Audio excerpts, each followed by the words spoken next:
Hey guys, Shraddha here from LoveBites. When I have basil which is to be harvested or is harvested, we have tons and tons of it, and I look for recipes in which I can use up all my basil and not let it go to waste. This recipe has come about because of that. It's a chickpea and basil curry recipe. It is super simple.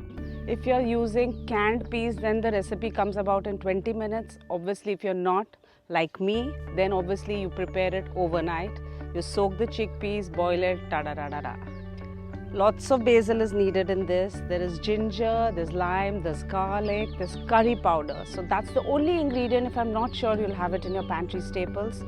So try and get hold of that and keep it in your refrigerator and make this recipe. Anything with lots of basil is just oomph. It is so simple. Enjoy it with some rice or even with some naan, etc. Just dunk it, eat it, and you will love it. You can definitely substitute the chickpeas for chicken too. All the ingredients to the recipes are given in the description box below. Have a look, do like, do subscribe, and click on the bell icon for notifications. Until next time, bye-bye. Today we are going to be working on some chickpea basil curry. For that I've got some chickpeas in a bowl. We're going to wash it and we're going to soak our chickpeas overnight. Our chickpeas were soaking overnight. I've drained that water, added the chickpeas to a pressure cooker. We're going to add fresh water and we're going to cook it in the pressure cooker until the chickpeas get thoroughly cooked. We have some fresh basil. I bundled it up and we are going to try and cut it as thin as possible. You can also cut it in half like that and then make a big bundle and just slice. Like this, we're going to get our basil ready for the recipe. Our chickpeas are boiled and ready. We're going to start the process of cooking. Heat a wok. Into the wok, we're going to add some cold pressed coconut oil.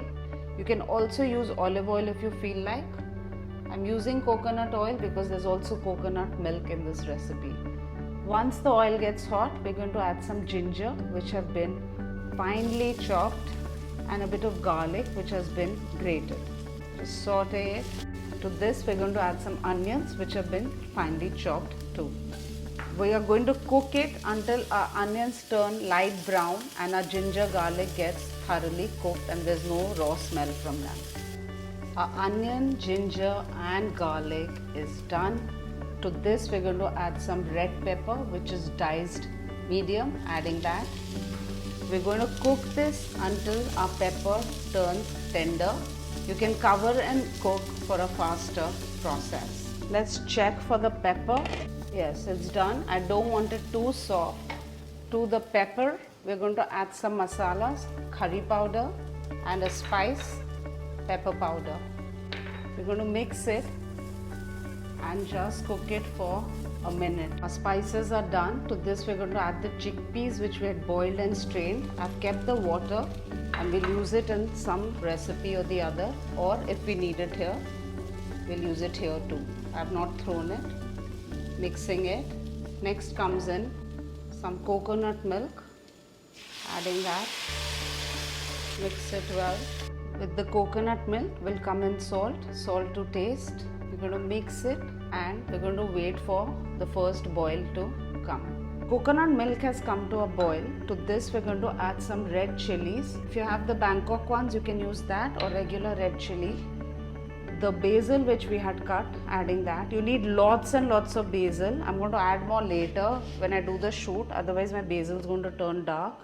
And some lemon juice.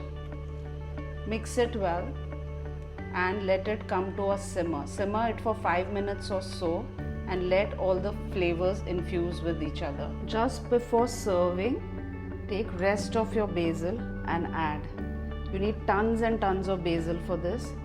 So I've added some chopped and some I'm adding the full leaves. Give it a mix and just let it wilt a little and you're ready to eat. It's a very delicate flavored curry. Enjoy it with some rice or even roti, some people like it. Serve it with some lime wedges and it is just divine. Give it a try guys. Thank you.